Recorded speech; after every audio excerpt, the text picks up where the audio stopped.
Hello मित्रों, नमस्कार। Agriculture and GS academy में आपका स्वागत है। तो आइए आज की इस क्लास में हम देखते हैं यूपीट्रिपल एजीटीए संबंधित जो है प्रैक्टिस सेट नंबर 12। तो यदि आप इस चैनल पर नए हो तो चैनल को सब्सक्राइब कीजिए, वीडियो को लाइक कीजिए और शेयर कीजिए। तो आइए आज इसी क्रम में देखते हैं क्वेश्चन नंबर फर्स्ट। आज का हमारा पहला क्वेश्चन है, निम्नलिखित में से कौन सा एक असत्य या झूठा फल का उदाहरण है। इसमें से बताना आपको राइट आंसर कौन सा हो जाएगा। झूठा फल आम है, टमाटर है, अनानास है, इनमें से कोई नहीं। तो हमारा राइट आंसर हो जाएगा ऑप्शन नंबर सी, अनानास जो है एक झूठा फल है। अगला प्रश्न देखते हैं, निम्नलिखित में से कौन सी मक्का की जो है प्रथम संकर किस्म है। तो मक्का की जो प्रथम संकर किस्म, इसमें जो है गंगावन, ऑप्शन नंबर बी हमारा राइट हो जाएगा। अगले प्रश्न की तरफ बढ़ते हैं, गेहूं के पीले रतुआ रोग का कारण है। तो बताइए राइट आंसर कौन सा हो जाएगा प्रश्न नंबर 3 का। इसमें हमारा राइट आंसर हो जाएगा येलो रस्ट, जिसको कहते हैं पीला रतुआ या येलो रस्ट। इसमें हो जाएगा पक्सीनिया स्ट्रीफॉर्मिस हो जाएगा, ऑप्शन नंबर सी। अगला देखते हैं प्रश्न, ज्वार के तना वेधक का वैज्ञानिक नाम क्या है। तो ज्वार के तना वेधक का वैज्ञानिक नाम बताइए आप। चारों ऑप्शन दिए गए हैं, इनमें से राइट आंसर कौन सा हो जाएगा। मोस्ट इम्पॉर्टेंट क्वेश्चन है ये। इसमें से राइट आंसर हो जाएगा ऑप्शन नंबर हमारा डी, काइलोपार्टिलस, ऑप्शन नंबर डी राइट हो जाएगा। अगला प्रश्न देखते हैं, गेहूं के लूज स्मट यानी कि अनावृत कंडुआ रोग का कारक है या कारण है, तो कौन सा है बताइए। 5 का कौन सा सही हो जाएगा। तो ऑप्शन नंबर इसका सी सही हो जाएगा, अस्टिलैगो न्यूडा जो है ऑप्शन नंबर सी राइट हो जाएगा हमारा। अगला प्रश्न देखते हैं, निम्नलिखित में से सर्वाधिक प्रोटीन पाई जाती है या किसमें होती है बताइए। सर्वाधिक प्रोटीन जो दिए गए फसलों में से सोयाबीन में सर्वाधिक मात्रा में पाई जाती है, लगभग 40% पाई जाती है। अगला प्रश्न देखते हैं, धान की नर्सरी उगाने की डेपोग विधि किस देश से विकसित हुई है। तो डेपोग विधि जो है यह फिलीपींस से विकसित हुई है, ऑप्शन नंबर सी हमारा राइट हो जाएगा। दिया गया है CSWRI स्थित है, तो कहाँ पर स्थित है बताइए। राइट आंसर इसका क्या हो जाएगा 8वें का। तो यह जो है अविका नगर में स्थित है, ऑप्शन नंबर डी सही हो जाएगा। अगला प्रश्न देखते हैं, दिया गया है, जुताई द्वितीयक जुताई में प्रयुक्त होने वाला औजार कौन सा है। तो 9th का बताइए राइट आंसर कौन सा हो जाएगा। तो हमारा राइट आंसर हो जाएगा ऑप्शन नंबर बी, हैरो।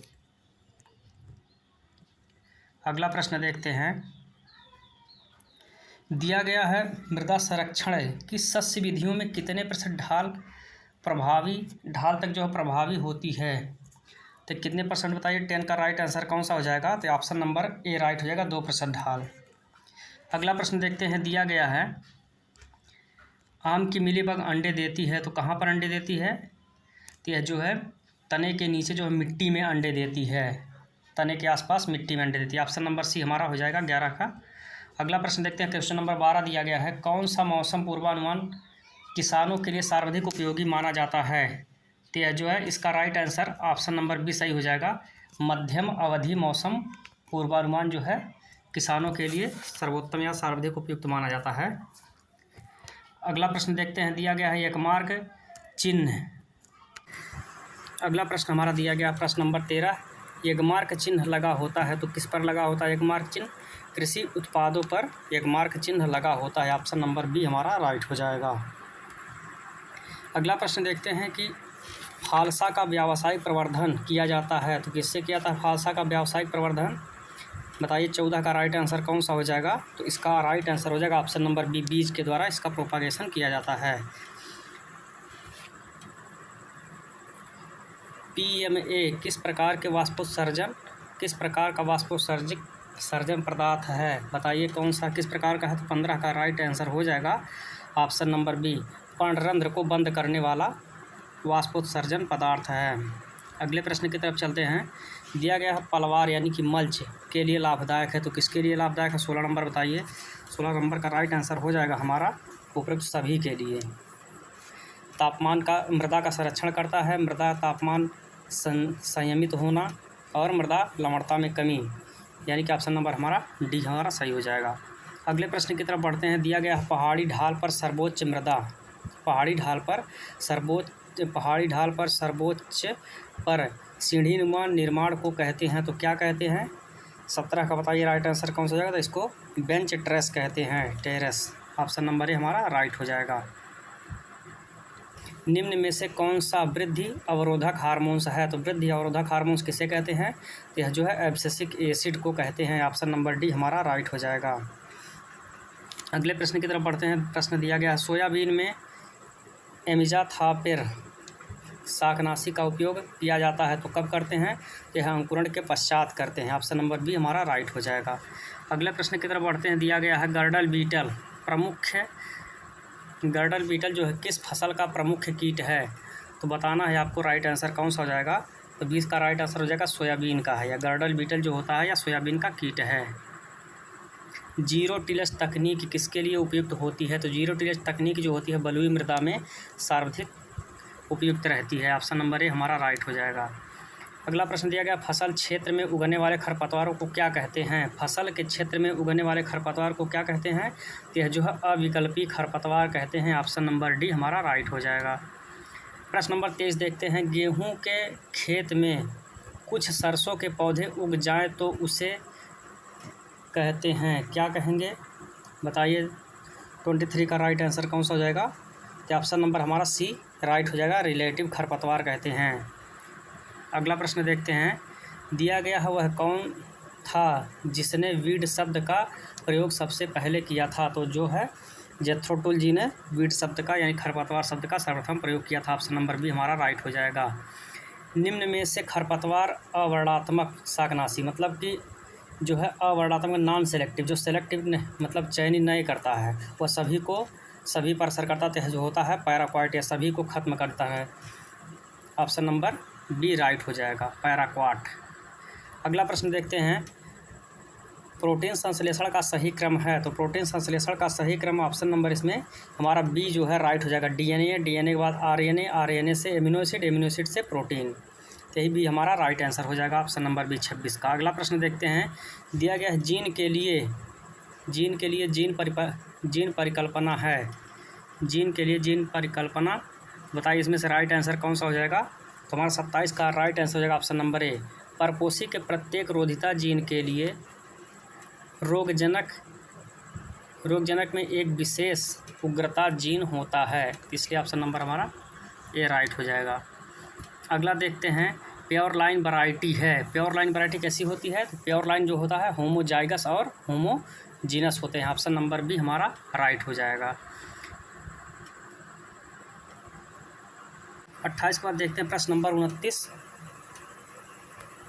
निम्न कथनों पर विचार कीजिए। दिया गया है, केंद्रीय आवरा और न्यूक्लियस के निकट हेट्रोक्रोमैटिन इकट्ठा हो जाता है। दूसरा कथन देखते हैं क्या कहता है, क्रोमैटिन अंतरावस्था में दिखाई पड़ता है और पूरे न्यूक्लियोप्लाज्म में विपरीत रहता है। तीसरा देखते हैं क्या कह रहा है, यूक्रोमैटिन न्यूक्लियोलस और केंद्रीय आवरण के निकट इकट्ठा हो जाता है। तो इसमें से बताना है राइट आंसर कौन सा हो जाएगा। तो 29 का बताइए राइट आंसर कौन सा? तो ऑप्शन नंबर सी राइट, यानी कि जो है 2 और 3 हमारा कथन जो है सही है, दूसरा तीसरा सही है, इसलिए हमारा ऑप्शन नंबर जो है सी राइट हो जाएगा। अगले प्रश्न की तरफ बढ़ते हैं। दिया गया है, आलू की जो है ट्रू पोटैटो सीड वनस्पति बीज से उगने की अवधारणा किसके द्वारा जो विकसित की गई? तो किसके द्वारा विकसित की गई? तो यह जो है रामानुजन जी के द्वारा विकसित की गई, doctor S Ramanujan. Option number A हमारा राइट हो जाएगा। 30 का जो है ए करेक्ट हो जाएगा। अगला प्रश्न देखते हैं। दिया गया है, वह अवस्था जिसमें फूल खुलते हैं लेकिन परागण के बाद ही खुलते हैं कहलाता है, तो क्या कहलाता है? वह चेस्मोगैमी कहलाते हैं। ऑप्शन नंबर बी हमारा राइट हो जाएगा। अगला प्रश्न देखते हैं। दिया गया, निम्नलिखित में से कौन सा पर परागण को बढ़ावा देता है? तो पर परागण को बढ़ावा जो हर्कोगैमी, डाइकोगैमी और डिक्लिनी उपरोक्त में सभी हमारा राइट आंसर हो जाएगा। ऑप्शन नंबर डी ये सभी बढ़ाते हैं। अगला प्रश्न देखते हैं। दिया गया है, एक अंतरजाति लाइन और एक खुली पराग वाली किस्म के बीज संकरण को क्या कहते हैं? 33 का बताइए राइट आंसर कौन सा हो जाएगा? इसका हमारा राइट आंसर हो जाएगा टॉप क्रॉस कहते हैं। 33 का जो है सी राइट हो जाएगा, टॉप क्रॉस। हेट्रोसिस शब्द किसने गढ़ा? तो हेट्रोसिस शब्द जो है सल, ऑप्शन नंबर बी हमारा राइट हो जाएगा, सल ने गढ़ा था या दिया था। अगला प्रश्न देखते हैं 35। दिया गया अति प्रभुत्व परिकल्पना किसके द्वारा प्रस्तावित की गई थी? तो बताइए 35 का राइट आंसर कौन सा हो जाएगा? यह सल और ईस्ट के द्वारा जो है प्रस्तावित की गई थी, ऑप्शन नंबर हमारा बी करेक्ट हो जाएगा। 36वां प्रश्न देखते हैं। दिया गया है मृदा के गुण एवं स्वास्थ्य नेचुरल प्रॉपर्टीज ऑफ सॉयल लिखी गई है, यह बुक किसके द्वारा लिखी गई है? तो यह बुक जो है option number A Nyle C Brady के द्वारा लिखी गई है, ऑप्शन नंबर ए हमारा करेक्ट हो जाएगा। अगला प्रश्न देखते हैं। दिया गया प्रश्न में मृदा के सतह पर जमाव के समय कोटिलीडन ऊपर आ जाते हैं, उन्हें कहते हैं, तो क्या कहते हैं? उस सीट को क्या कहते हैं? तो जिनका जो है कोटिलीडन या बीज पत्र जो ऊपर आते हैं तो उसे जो है इपीजियल कहते हैं, ऑप्शन नंबर बी हमारा राइट हो जाएगा। और हाइपोजियल उसे कहते हैं जिसके बीज पत्र जो है ज़मीन में ही रह जाते हैं, जैसे चना के, मटर के, ये सभी बीज पत्र जो है ज़मीन में रहते हैं। इसमें जो है हाइपोजियल अंकुरण पाया जाता है। जितने लगभग खरीफ के दलहन फसलें होती हैं उनमें जो है इपीजियल अंकुरण पाया जाता है, अरहर को छोड़ करके। अगला प्रश्न देखते हैं। अगला प्रश्न दिया गया है निम्न में से कौन मृदा वनस्पति जात सॉयल फ्लोरा के अंतर्गत आते हैं? तो 38 का हमारा राइट आंसर हो जाएगा सी। कवक आते हैं जीवाणु, एल्गी, एक्टिनोमाइसीटीज और पौधों के राइजोम से आते हैं, ऑप्शन नंबर सी हमारा राइट हो जाएगा। अगला प्रश्न देखते हैं। दिया गया हरी खाद के रूप में प्रयुक्त होने वाली फसलें हैं, तो हरी खाद के रूप में ढैंचा, सनई और लोबिया प्रयुक्त होते हैं, ऑप्शन नंबर ए हमारा राइट हो जाएगा। 40वां प्रश्न देखते हैं। कह रहा है क्या निम्न में से कौन सा जल्दी नमी अवशोषित करने वाला उर्वरक है? सबसे जल्दी अवशोषित करने वाला नमी जो है यूरिया होता है, ऑप्शन नंबर ए हमारा राइट हो जाएगा। अगला प्रश्न देखते हैं। अम्लीय मृदाओं में फास्फोरस पौधों द्वारा किस रूप में अवशोषित होता है? तो यह जो है H2PO4- के रूप में अवशोषित होता है, ऑप्शन नंबर हमारा सी करेक्ट हो जाएगा। अगला प्रश्न देखते हैं। दिया गया प्रश्न में मृदा वर्गीकरण को कितने गण यानी सॉयल ऑर्डर होते हैं? तो कितने होते हैं? या 12 होते हैं, ऑप्शन नंबर हमारा बी राइट हो जाएगा।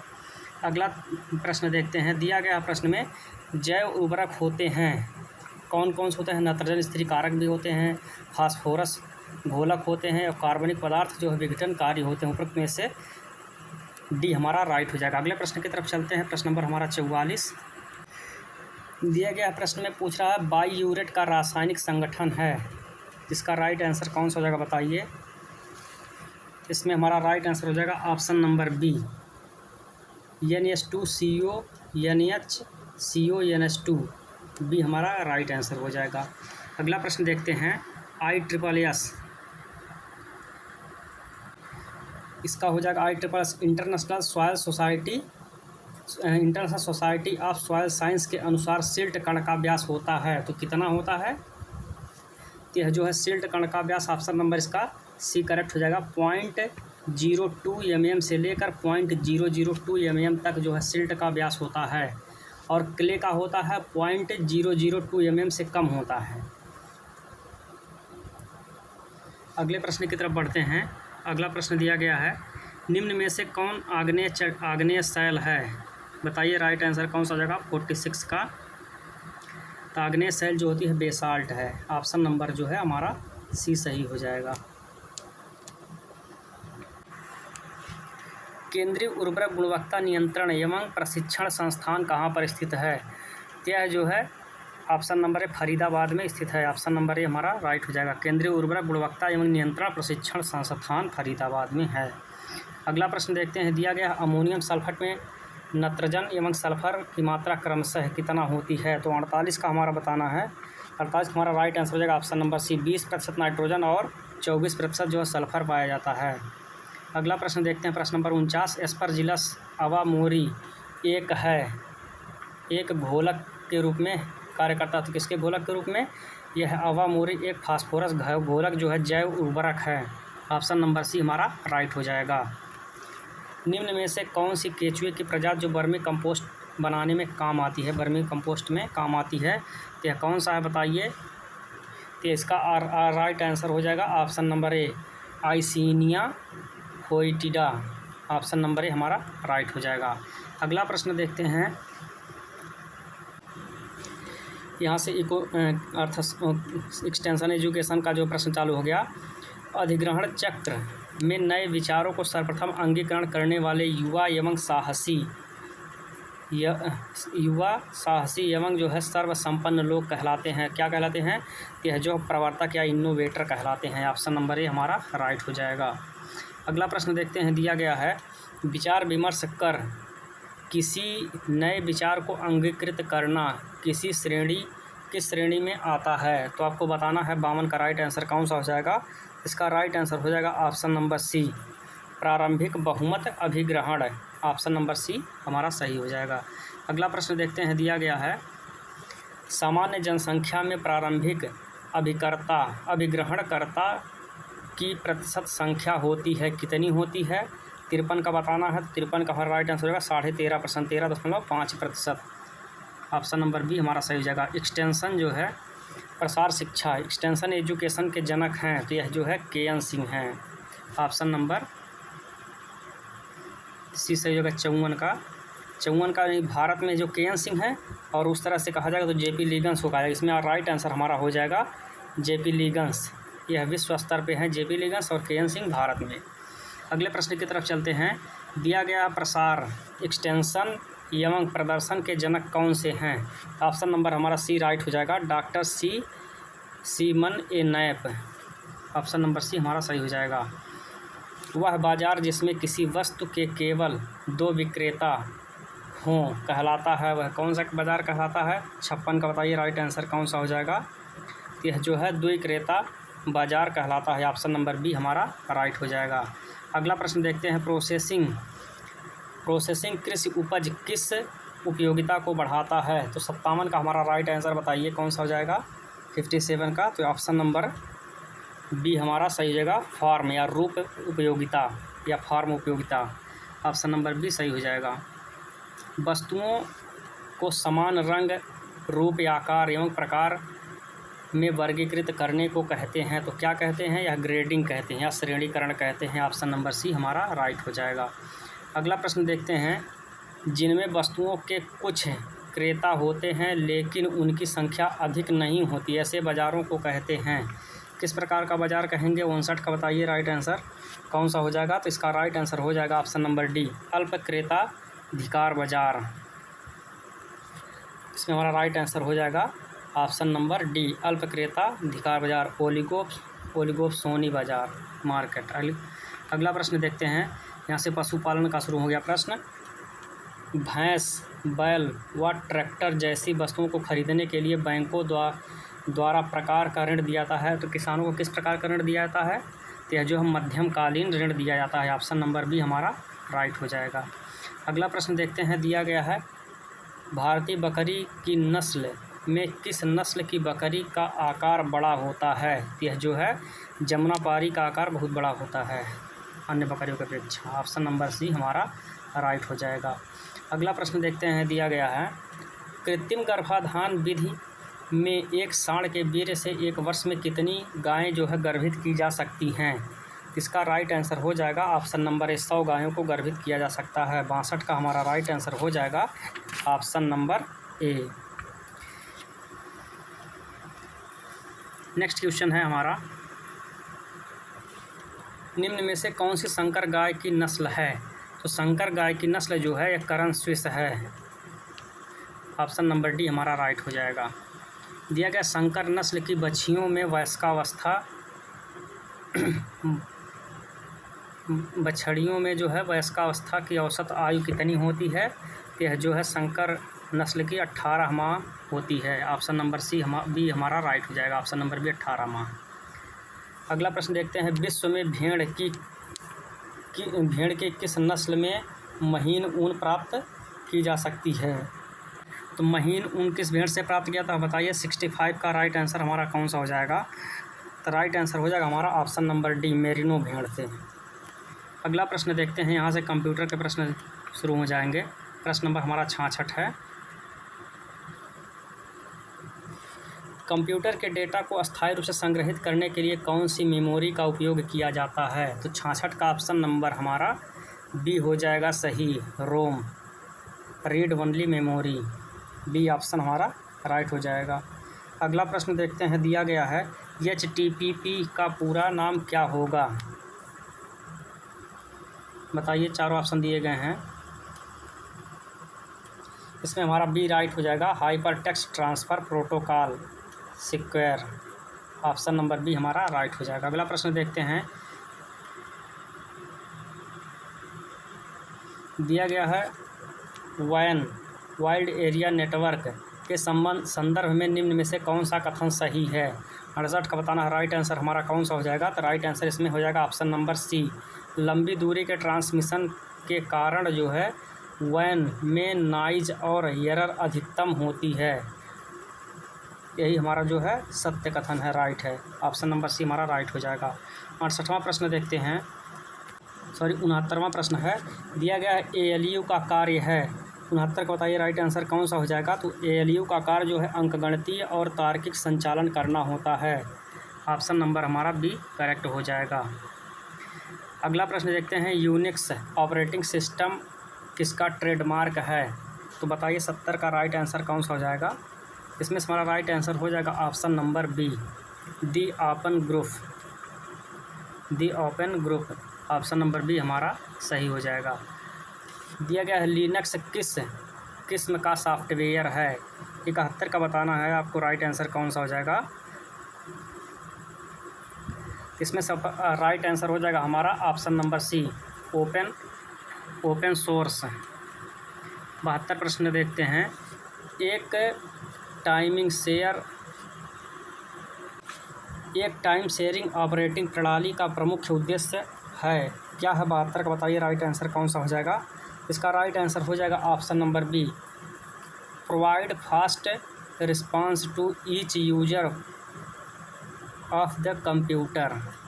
इसका right answer option number B. अगले प्रश्न की तरफ बढ़ते हैं, दिया गया है जब एक कंप्यूटर के 2 प्रोसेसर लगाए जाते हैं तो उसे क्या कहते हैं? जब एक कंप्यूटर में 2 प्रोसेसर लगाए जाते हैं तो उसे क्या कहते हैं? उसे जो है पैरेलल प्रोसेसिंग कहते हैं। ऑप्शन नंबर डी हमारा राइट आंसर हो जाएगा। अगला प्रश्न दिया है, वह कौन सा प्रोग्राम है जो प्रोग्रामों को मेमोरी में रखता है और उन्हें निष्पादित करने के लिए तैयार करता है? कौन होता है? तो वह लोडर होता है। ऑप्शन नंबर सी हमारा राइट हो जाएगा। अगला प्रश्न देखते हैं, दिया गया है पीसी के छोटे आरंभिक प्रोग्राम को कहते हैं, क्या कहते हैं? 75 का बताना है आपको, राइट आंसर कौन सा हो जाएगा? 75 का राइट आंसर हो जाएगा हमारा option number B, boot program कहते हैं। अगला प्रश्न देखते हैं 76, भारत में ई गवर्नेंस की पहली किस परियोजना के तहत शुरू की गई थी? इसका राइट आंसर होगा ऑप्शन नंबर बी, NICNET के अंतर्गत।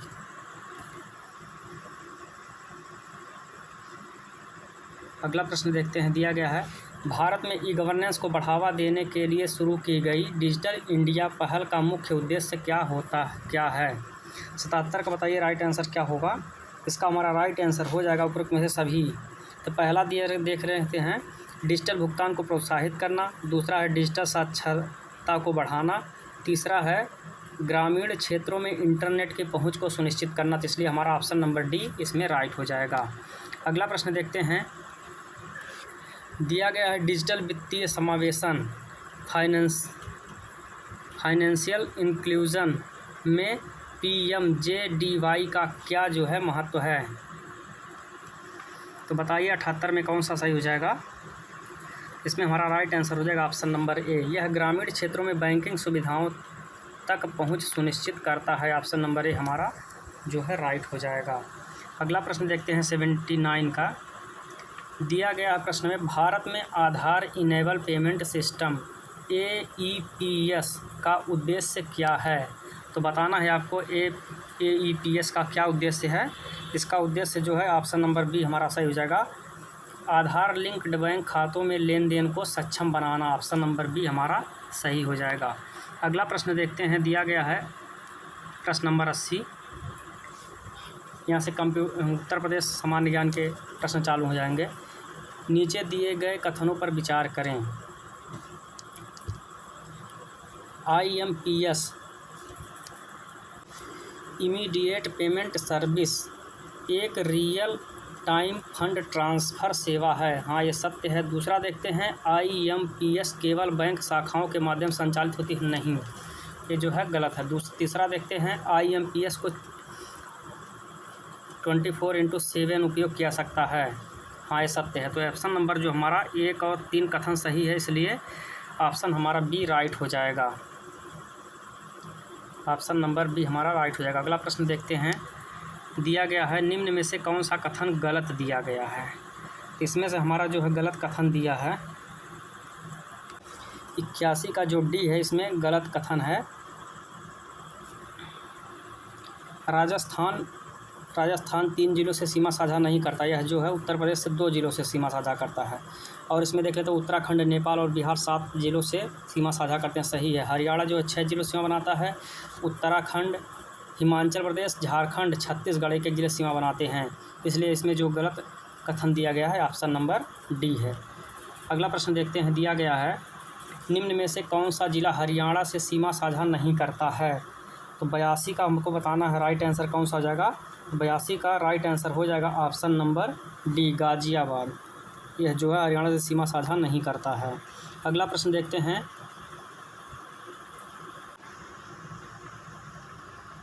अगला प्रश्न देगा, उत्तर प्रदेश में एकमात्र पशु चारा बैंक कहाँ स्थापित किया जा रहा है। तो 83 का बताना है आपको। इसका राइट आंसर हो जाएगा ऑप्शन नंबर बी, शामली में। अगला प्रश्न देखते हैं। दिया गया है 84 प्रश्न, उत्तर प्रदेश के संबंध में कौन सा कथन जो है गलत दिया गया है। आपको बताना है राइट आंसर कौन सा हो जाएगा। गलत कथन चुनिए। 84 का जो गलत कथन है ऑप्शन नंबर बी, गौ सेवा आयोग की स्थापना जो है 1998 में की गई। यही जो है गलत है और सभी सही हैं। ऑप्शन ए, सी और डी सभी सत्य हैं। अगला प्रश्न चलते हैं, देखते हैं। धासन नहर जो है किस नदी पर स्थित है। 85 का बताना है राइट आंसर कौन सा हो जाएगा। इसका राइट आंसर हो जाएगा ऑप्शन नंबर ए सही हो जाएगा, बेतवा नदी पर। अगला प्रश्न देखते हैं। दिया गया है, नीचे दिए गए कोटों का मिलान कीजिए व सही विकल्प चुनिए। वन्यजीव व इसकी स्थिति, वन्यजीव अभ्यारण्य है इसका, और इसकी स्थिति कहाँ दी गई है। देखते हैं। किशनपुर का जो लखीमपुर में है। सुहेलवा जो है यह श्रावस्ती बलरामपुर के क्षेत्र में है। कतरनिया घाट यह बहराइच में। हस्तिनापुर जो है मेरठ मुजफ्फरनगर। इसलिए हमारा जो है ऑप्शन नंबर सी सही हो जाएगा। ए का 1, बी का 2, सी का 3, डी का 4 हो जाएगा। ऑप्शन नंबर सी सही। अगला प्रश्न देखते हैं। 88 प्रश्न दिया गया है, निम्न में से कौन सा विकल्प गलत दिया गया है। 88 का बताना है राइट आंसर कौन सा हो जाएगा। इसमें से पूछा गया कौन सा विकल्प गलत दिया गया है। देखते हैं पहला विकल्प क्या है। दुधवा राष्ट्रीय पार्क प्रोजेक्ट टाइगर 1987 से आच्छादित किया गया है, तो सही है। दूसरा देखते हैं, वर्तमान में उत्तर प्रदेश में कुल 4 जो है टाइगर रिजर्व। हाँ, सही है। चौथा जो है प्रस्तावित किया गया है सुहेलवा देव वन्यजीव अभ्यारण्य। यह है बलरामपुर, श्रावस्ती और महाराजगंज के क्षेत्र में आएगा। 5वां प्रस्तावित है सुहेलवा देव वन्यजीव अभ्यारण्य। वर्तमान समय में जो है यही 4 हैं, ये भी सही। तीसरा देखते हैं। दिया गया प्रदेश का चौथा टाइगर रिजर्व जो है पीलीभीत टाइगर रिजर्व है। नहीं, यह जो है तीसरा है। ये तीसरा था। चौथा जो है चित्रकूट का रानीगंज का चित्रकूट वाला है। तो यही जो है ऑप्शन नंबर सी हमारा गलत दिया गया। इसमें ऑप्शन नंबर सी इसमें गलत दिया गया है। और देखिए चौथा दिया है ऑप्शन नंबर डी, यहाँ पे हो जाएगा रानीपुर होगा। रानीपुर टाइगर रिजर्व चित्रकूट में स्थित, यही चौथा है डी। इसमें से जो गलत ऑप्शन है ऑप्शन नंबर सी। अगला प्रश्न देखते हैं। दिया गया है, निम्न में से कौन सा कथन सत्य है। दिया गया प्रश्न, राज्य में सिंगल पिलर पर सबसे लंबा 6 लेन एलिवेटेड मार्ग गाजियाबाद में बनाया गया। हाँ, ये सत्य है। दूसरा दिया गया है, राज्य में डबल पिलर सबसे लंबा 6 लेन एलिवेटेड मार्ग जो है कानपुर शहर में बनाया गया, तो ये नहीं, ये गलत है। तो इसलिए ऑप्शन नंबर जो हमारा ए सही हो जाएगा, केवल एक सही है। अगला प्रश्न देखते हैं, दिया गया उत्तर प्रदेश में पहली रेलगाड़ी जो है कहाँ से कहाँ चली थी? 1959 में किन शहरों के बीच चलाई गई थी? 90 का बताना है राइट आंसर कौन सा हो जाएगा? तो यह प्रयागराज से कानपुर के बीच चलाई गई थी। ऑप्शन नंबर ए हमारा राइट हो जाएगा। अगला प्रश्न देखते हैं, दिया गया सन 1958 में किस ब्रिटिश अधिकारी द्वारा बनारस और प्रयागराज में पुनः शासन अपने हाथों में लिया गया था? किसके द्वारा? इसमें से जो है ऑप्शन नंबर ये सी वाला गलत है, यहाँ पे रहेगा कैप्टन कैनिन रहेगा। यहाँ पे आप लोग सही कर लीजिएगा, ये ऑप्शन गलत दिया गया है। यहाँ पे कैप्टन जो है कैनिन रहेगा, ऑप्शन नंबर सी वही राइट हो जाएगा, कैप्टन कैनिन। 91 देखते हैं, 92 1924 में कानपुर में हिंदुस्तान रिपब्लिकन एसोसिएशन की स्थापना की गई। इस एसोसिएशन के सेनापति चंद्रशेखर आज़ाद थे। इसका मुख्यालय कहाँ स्थित है? इसका मुख्यालय जो है ऑप्शन नंबर ए कानपुर में स्थित है। 92 का जो है हमारा ऑप्शन नंबर ए राइट हो जाएगा। अगला प्रश्न देखते हैं, उत्तर प्रदेश राज्य के अभिलेखागार की स्थापना कहाँ की गई है? तो यह जो है प्रयागराज में की गई है, ऑप्शन नंबर सी हमारा जो है राइट हो जाएगा। अगला प्रश्न देखते हैं, प्रश्न नंबर 94 दिया गया बुंदेलखंड, यहाँ दिया त्रसाल या छत्रसाल संग्रहालय हो जाएगा, किस जनपद में अवस्थित है? तो उत्तर प्रदेश में बांदा जिले में स्थित है, ऑप्शन नंबर बी हमारा राइट हो जाएगा। 94 का बी होगा सही। अगला देखते हैं 95 उत्तर प्रदेश में महाकुंभ के दौरान नया सर्किट विकसित किया गया, तो कौन सा सर्किट विकसित किया गया था? तो यह प्रयागराज से विंध्याचल धाम और वाराणसी सर्किट विकसित किया गया था, ऑप्शन नंबर ए हमारा राइट हो जाएगा। अगला प्रश्न देखते हैं 95 उत्तर प्रदेश में कृष्ण सर्किट मुख्य रूप से किस क्षेत्र से संबंधित है? यह जो है वृंदावन क्षेत्र से संबंधित है। अगला प्रश्न देखते हैं 97 मथुरा संग्रहालय को उत्तर प्रदेश सरकार ने किस वर्ष अपने अधीन कर लिया? तो 97 का बताना आपको राइट आंसर कौन सा हो जाएगा? तो इसका राइट आंसर हो जाएगा ऑप्शन नंबर बी 1912 ईस्वी में। अगला प्रश्न देखते हैं, दिया गया है केंद्रीय विद्युत प्राधिकरण द्वारा जारी आंकड़ों के अनुसार वित्त वर्ष 2024 में राज्य ट्रांसमिशन कंपनियों द्वारा ट्रांसमिशन लाइनें जोड़ने के मामले में कौन सा अग्रणी राज्य के रूप में उभरा है? तो 98 का राइट आंसर बताना है, या ऑप्शन नंबर इसका डी हो जाएगा Uttar Pradesh, option number D हमारा राइट हो जाएगा। अगला प्रश्न देखते हैं 99 दिया गया है जल जीवन मिशन के तहत लोगों के घर तक नल से जल पहुंचाने में तमिलनाडु का नीलगिरी पहले पर है, जबकि उत्तर प्रदेश का कौन सा जिला दूसरे स्थान पर है? तो इसका राइट आंसर हो जाएगा महोबा, ऑप्शन नंबर डी हमारा सही हो जाएगा।